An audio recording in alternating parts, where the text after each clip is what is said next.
Уйгуры – одна из наций с древней историей, численность населения более 12 миллионов человек, основная часть проживает в Синьцзян-Уйгурском автономном районе Китая, а также живут в Центральной и Западной Азии. Уйгурский язык относится к тюркской группе алтайской языковой семьи. Предков уйгурского народа можно проследить до 3 века до новой эры, со времен кочевых племен Северного Китая, таких как динлины, а также последующее тело, юаньхе, уху, вэйхэ, хуэйхэ, хуэйх и другие. В 840 году государство уйгуров, уйгурский каганат распался и большинство уйгуров переселилось на запад в Восточный Туркестан, меньшая часть ушла на юг в Ганьсу и Хэси. Уйгуры, переселившиеся на запад, долгое время сосуществовали с другими местными народами, постепенно превратившись в современных уйгуров. В 840 году, до переселения уйгуров на запад, они проживали к северу от пустыни Гоби, и их изначальной верой был шаманизм, влияние которого сохранялось длительное время. Следующей религией стал зороастризм, в народе известный как поклонение огню, который был принесен в западный край при сасанидской Персии и принят уйгурами. После проникновения ислама зороастризм постепенно исчез, но его следы до сих пор встречаются в быту уйгуров. В современном уйгурском свадебном обряде,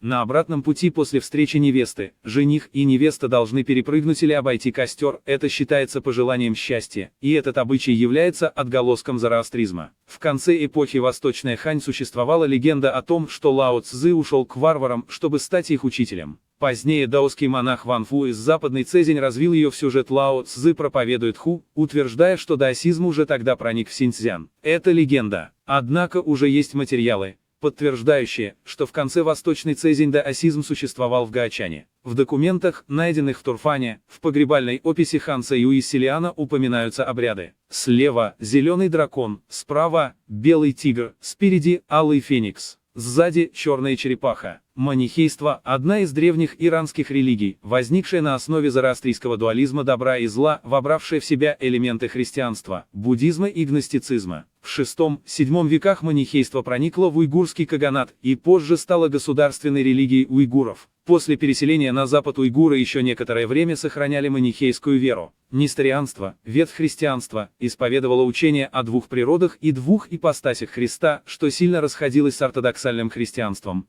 и было осуждено византийским императором и папой как ересь. Несторий был смещен и сослан. Преследуемые последователи, спасаясь бегством, распространили учение на восток. В 9-й год правления Чжиньгуань императора Тантайзуна уже появились несторианские миссионеры в Чиньяне. В эпоху Сун Лицеуна Кашгар был одним из епархиальных центров несторианства. Буддизм среди уйгуров распространился уже после их переселения на запад. До этого буддизм давно процветал в западном крае. Турфан, Хатан и Гаочан были центрами буддийской деятельности. Здесь появлялись такие выдающиеся ученые-монахи, как Кумараджива, Фатучен, Хуэйлинь. Среди уйгуров, переселившихся в эпоху Юань, были известные монахи Джарунадатас, Аньзан, Билан Нашри, Шелен Ламбахаши. Даже в эпоху Мин-буддизма уйгуров продолжал существовать. Однако, начиная с Караханитского ханства, феодальные правители уйгуров активно продвигали ислам, распространяя его силой, а также благодаря широкой проповеди суфиев ислам постепенно занял абсолютно доминирующее положение, вытеснив прежние верования. Сегодня основная религия уйгуров в Синьцзяне – ислам суннитского толка, с Кораном как основой. В прошлом предки уйгуров создали богатое наследие народных мифов, но до наших дней не сохранилось крупных полных мифологических произведений. Сохранились лишь отдельные эпосы, такие как легенда о Вугусие и Северная история. Судя по имеющимся данным, у уйгуров есть мифы о сотворении мира, например, о небесной богине, сотворившей Адама, и о быке, держащем землю, мифы о происхождении рода, о волке, о дереве, а также мифы о драконе, медведе и другие. Миф о том, как небесная богиня создала Адама, имеет ярко выраженный исламский оттенок, он распространен в Или и южных районах Синьцзяна. Небесная богиня, помощница Аллаха, однажды забыла вовремя вознести молитву и благословение,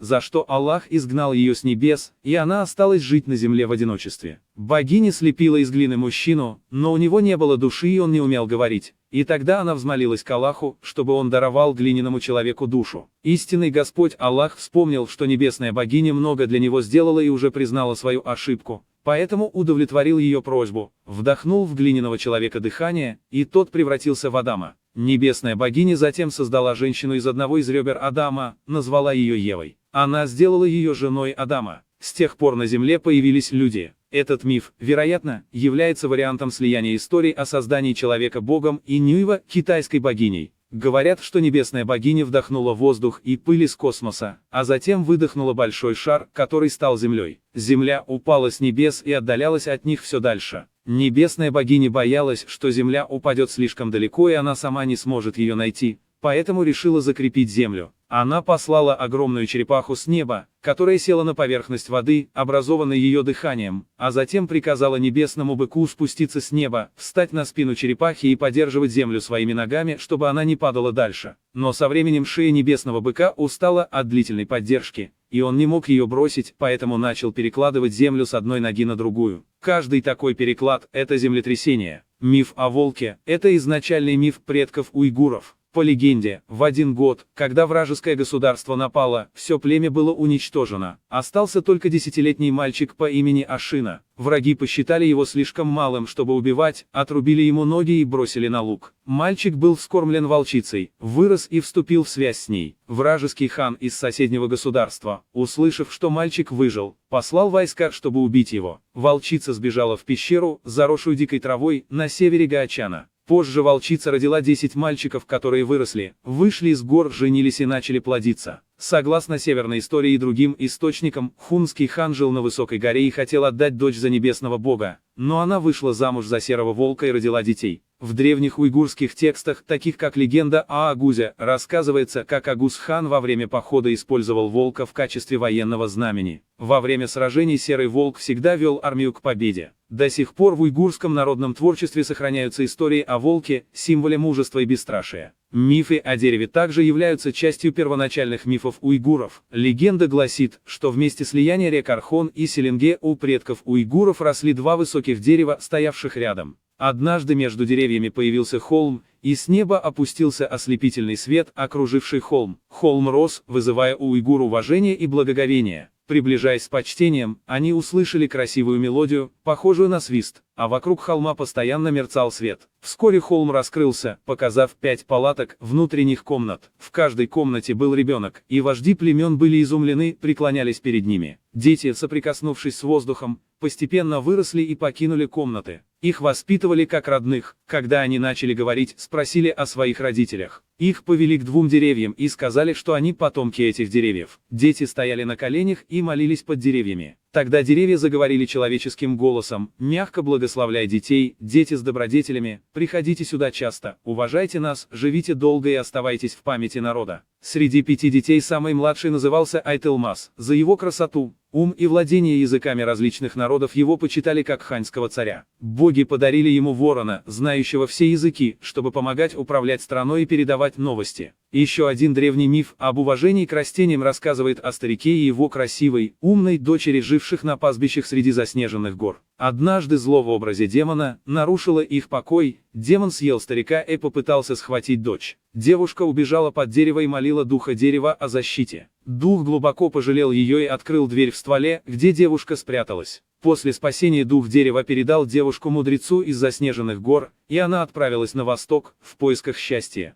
В легендах древнего государства Турфан есть история о драконе. Царь Турфана по имени Ачур обладал способностью укрощать ядовитого дракона. Когда дракон начал причинять вред, воры похищали золото и серебро у народа. Царь отправился на север в горы, чтобы найти спящего дракона. Царь подумал: если я убью спящего дракона, кто поверит в мою силу? Поэтому он разбудил дракона, сел ему на спину. Разъяренный дракон взмыл в воздух. Царь строго предупредил: если не подчинишься, срубаю тебе голову. Дракон испугался и согласился служить царю, став его скакуном, который мог унести его куда угодно. С тех пор царь часто объезжал свои владения верхом на драконе. Что касается легенды о драконе Исопе, она берет начало в древнем Хотане. По преданию, на юго-востоке от города Хотан протекала большая река, служившая источником жизни для сельского хозяйства страны. Однажды вода в реке внезапно пересохла. Царь обратился к монаху Архату, чтобы узнать причину, и тот сообщил, что виноват речной дракон. Тогда царь отправился в храм, чтобы принести дракону жертву. Во время обряда из волн вышла женщина и с печалью сказала царю: «Мой муж умер, и я больше не могу исполнять твои приказы». Она попросила царя выбрать для нее достойного министра из числа знати, чтобы восстановить течение реки. Царь согласился. Дракониха мягким взглядом указала на одного из министров. Ради блага страны тот решил отправиться в дворец драконов. Когда царь провожал его, министр был в траурной одежде и верхом на белом коне прыгнул в воду. Когда конь и всадник достигли глубины, министр взмахнул плеткой,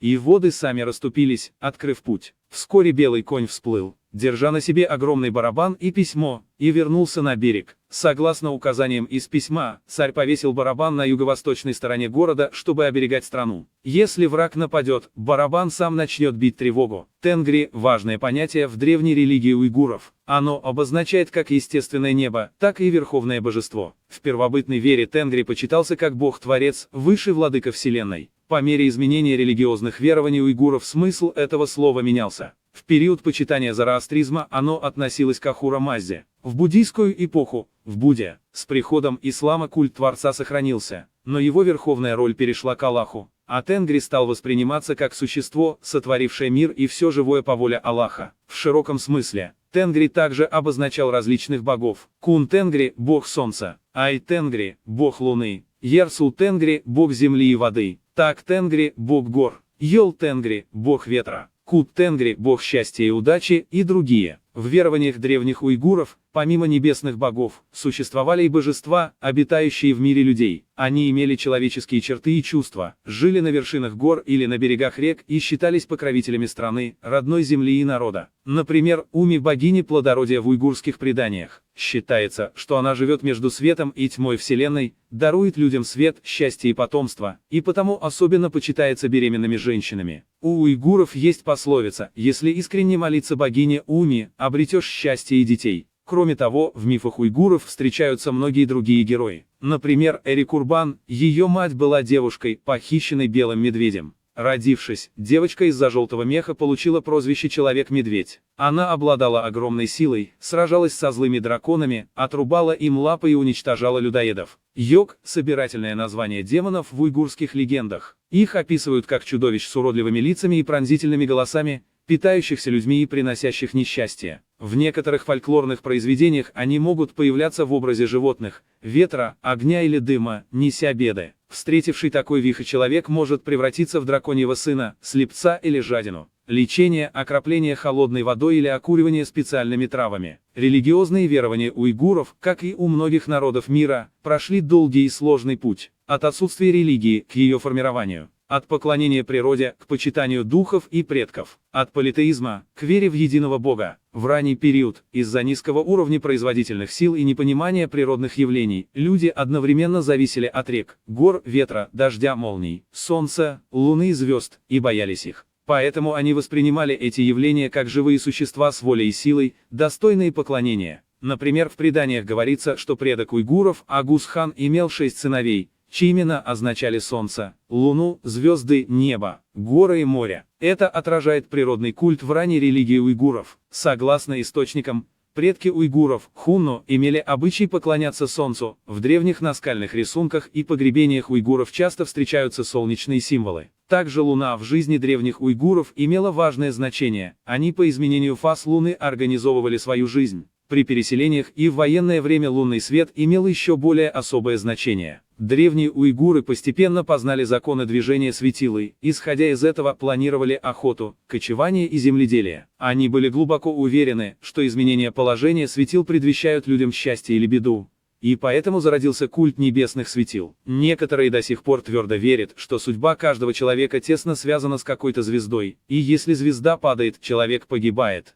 Древние уйгуры не только поклонялись Солнцу, Луне и звездам, но и распространяли свое почитание на их излучаемый свет. Эта идея поклонения свету в некоторой мере сохранилась и после принятия ислама. Например, в житии Бугра-хана говорится: дочь уйгурского кагана Бугра-хана из династии Караханидов зачала Сеида Али Арслан-хана потому, что ангел Гавриил впустил в ее рот луч света. Такое мифологическое и культовое отношение к свету имеет очень древнее происхождение и продолжалось до новейшего времени. В то же время, из-за недостаточного понимания собственной анатомии и функций, у уйгуров сформировались особые представления о снах и душе. Они считали, что сон – это результат выхода души из тела и ее самостоятельного действия. После смерти душа продолжает существовать отдельно и может влиять на жизнь живых. С развитием уйгурского общества и возникновением классов первобытные верования постепенно сменились организованными религиями. Однако влияние первобытных верований глубоко укоренилось в культуре уйгуров. В Кашгаре у некоторых мазаров, святилищ, втыкают ветви, к которым привязаны ленты.